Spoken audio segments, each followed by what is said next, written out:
Hello बच्चों, good morning. आइए, आप देख रहे हैं आपका अपना चैनल विद्या पॉइंट और मैं हूं आपका अपना शशिकांत शर्मा। और बेटा आज हम अव्ययी भाव समास पढ़ने वाले हैं। ठीक है, कौन सा समास पढ़ने वाले हैं? अव्ययी भाव। ये नाम से ही स्पष्ट हो रहा है, क्लियर हो रहा है कि अव्यय, जिस समास में पूर्व पद पहला पद अव्यय होता है वह अव्ययी भाव समास कहलाता है। पूर्व पद अव्यय हो और प्रधान हो। राइट। तो वैसे समास किसे कहते हैं, मैंने पहली वीडियो में बताया था आपको कि जब दो या दो से अधिक शब्द समीप आकर के आस होता बैठ जाएं, दो या दो से अधिक शब्द जब समीप आकर बैठ जाएं तो वह समास कहलाता है। ठीक है ना। छोटे करने की प्रक्रिया को भी समास कहते हैं। आप कैसे भी इसकी परिभाषा बना सकते हैं। तो अव्ययी भाव समास किसे कहते हैं? जिस समास में पहला पद अव्यय हो। ठीक है। और अव्यय क्या होता है? जिसका लिंग वचन विभक्ति वचन कुछ भी नहीं चलता, जो एज इट इज रहता है। अत्र तत्र कुत्र जितने भी शब्द हैं वे अव्यय होते हैं। कभी भी ना उनका वचन चेंज होता, ना कभी उनकी विभक्ति चेंज होती, ना उनका शब्द रूप चलता। राइट बेटा। और हमारी परीक्षा में अनु उप सह निर प्रति यथा ये अव्यय है। ये हमारे पाठ्यक्रम में अनु उप सह निर प्रति यथा ये ही है, इससे बाहर नहीं है। तो आइए, पहला जो अव्यय है वह अनु है। ठीक है, अनु। तो अनु जब भी किसी शब्द के साथ लगेगा अनु अव्यय, तो तब आपको क्या करना है ये चीज देखनी है। जैसे एक शब्द है अनुरूपम। ठीक है, जहां भी अनु आएगा वहां षष्ठी विभक्ति प्लस योग्यम या पश्चात आएगा, आपको ये देखना है। ठीक है, या तो योग्यम आएगा या फिर पश्चात आएगा और षष्ठी विभक्ति आएगी। ठीक है, जैसे षष्ठी विभक्ति कहाँ आएगी? अनु के बाद वाला जो भी शब्द है, जैसे रूप शब्द है, रूप। अनु से अगला यानी अव्यय से अगला जो शब्द है उसमें षष्ठी विभक्ति आएगी। और षष्ठी विभक्ति क्यों आएगी? क्योंकि अनु है। अनु जहां भी आएगा उससे अगले शब्द में षष्ठी विभक्ति के साथ योग्यम या पश्चात जुड़ जाएगा। अब योग्यम आएगा या पश्चात आएगा ये आपको देखना पड़ेगा। ठीक है, अब देखो रूप है, रूप की षष्ठी होती है रूपस्य। ठीक है, अब यहाँ रूप के पीछे तो नहीं होता, रूप के योग्य होता है, तो रूपस्य योग्यम हो जाएगा बेटा। ठीक है, रूपस्य योग्यम, ये इसका विग्रह है और इसका समस्त पद है अनुरूपम। ठीक है, रूपस्य योग्यम आ जाएगा तो आपको उसका अनुरूपम बनाना है, और अनुरूपम आ जाएगा तो फिर रूपस्य योग्यम बनाना है। और योग्यम या पश्चात ही आपको बताएगा कि ये अनु में ही आते हैं, क्योंकि ये और किसी अव्यय के साथ नहीं आएंगे। ठीक है। दूसरी बात, अब ये तो आपको पता लग गया कि अनु से अगले वाला जो शब्द है उसमें षष्ठी और योग्यम या पश्चात आएगा। ठीक है, रूपस्य योग्यम। लेकिन जब इसका हम समस्त पद बनाएंगे तो उसमें हमें क्या याद रखना है कि हमेशा नपुंसकलिंग ही आएगा, कभी भी अनुरूप नहीं हो सकता। ठीक है, हमेशा आपको या तो म हलंत मिलेगा यदि वो अकारांत शब्द है, और बाकी के शब्दों के साथ मैं आपको बताऊंगा। हमेशा समस्त पद हमेशा नपुंसकलिंग में ही मिलेगा, ये इसकी पहचान है अव्ययी भाव समास की, इससे बाहर नहीं जाएगा ये। ठीक है, रूपस्य योग्यम, इसका जब एक यानी समस्त पद बनाएंगे तो अनुरूपम बना। ठीक है, म हलंत आ जाएगा, म हलंत आएगा तब ये नपुंसकलिंग बनेगा। राइट बेटा। जैसे अनु वृक्षम ये है, इसका हमने विग्रह करना है, तो क्या करेंगे हम? अनु से अगला वाला शब्द जो है वृक्ष है, इसकी षष्ठी हो जाएगी, षष्ठी में बनेगा ये वृक्षस्य। अब बताओ, वृक्ष के योग्य तो नहीं होता, वृक्ष के पीछे हो सकता है, तो वृक्षस्य पश्चात आ जाएगा, इसमें वृक्षस्य पश्चात आ जाएगा। ठीक है, जैसे अनुगुणम,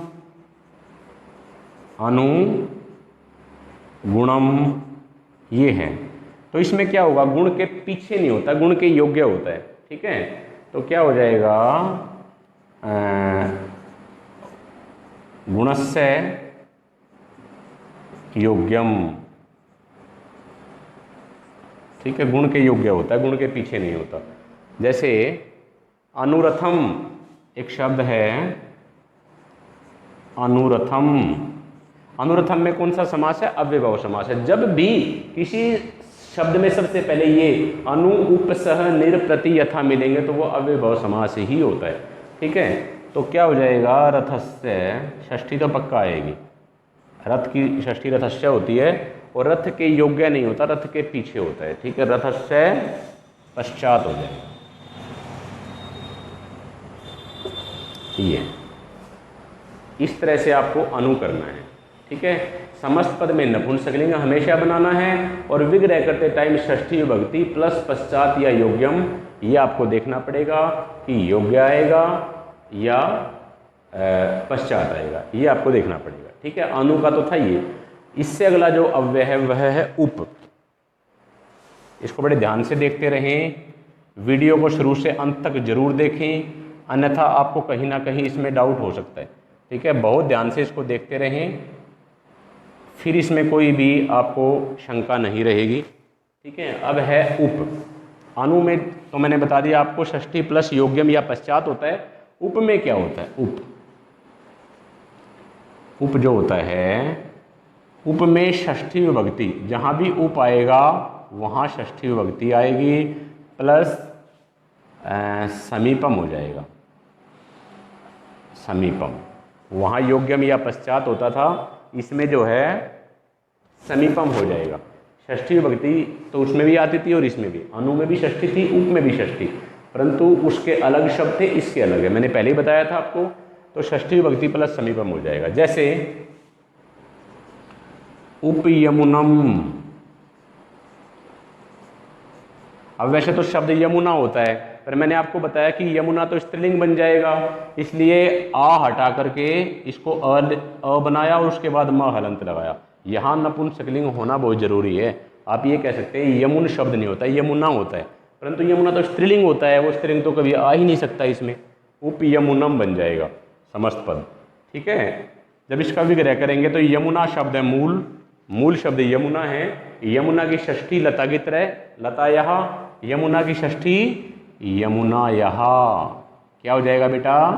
यमुना यहाँ समीपम, ये हो जाएगा। उप, जहां भी उप अव्यय का प्रयोग होगा किसी भी समस्त पद में, तो उससे अगले शब्द में षष्ठी विभक्ति और साथ में समीपम इसमें ऐड हो जाएगा। ठीक है, यमुना यहाँ समीपम। जैसे उपगंगम, क्या है ये? उपगंगम, वैसे गंगा शब्द है वो स्त्रीलिंग होता है, इसलिए हमने इसको नपुंसकलिंग बनाने के लिए इसका आ हटाया। उपगंगम में मूल शब्द तो गंगा है, तो गंगा यहाँ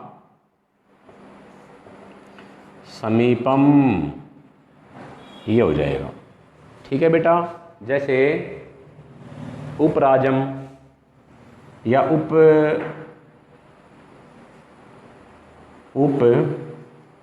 वृक्षम हो जाएगा, मान लीजिए, ये मानो उपवृक्षम। तो वृक्ष है, वृक्ष की षष्ठी वृक्षस्य समीपम। ठीक है, ये हो जाएगा। ये इस तरह से आपको उप करना है। उप जहां भी आएगा वहां षष्ठी विभक्ति और साथ में समीपम जुड़ जाएगा।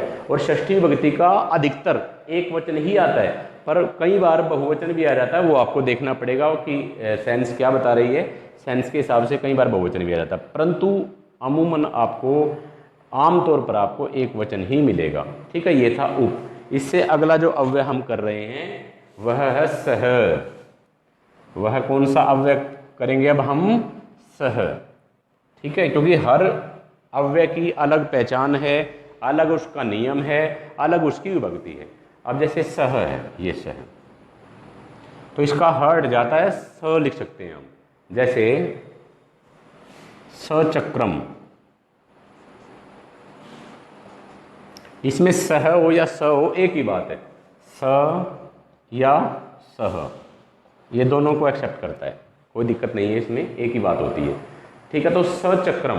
अब ये देखो चक्र नपुंसकलिंग है, यहाँ पर मैंने बताया आपको समस्त पद नपुंसकलिंग ही मिलेगा हर अव्यय का प्रयोग करके, ऐसा नहीं है कि केवल इसमें, हर एक में। तो इसमें क्या करना है आपको? इसका जब विग्रह करेंगे तो तृतीया विभक्ति, उनमें षष्ठी आती थी, तो सह में तृतीया आएगी, प्लस में सहितम। सहितम लिख सकते हैं या युगपद लिख सकते हैं, युगपद। ठीक है, सहितम लिखे या युगपद लिखे एक ही बात है। समझ रहे हो मेरी बात? ये दोनों शब्द आ जाते हैं। ऐसा नहीं है कि युगपद कहीं आएगा और सहितम कहीं आएगा, ऐसा कुछ नहीं है। आप सहितम यूज करें या युगपद यूज करें।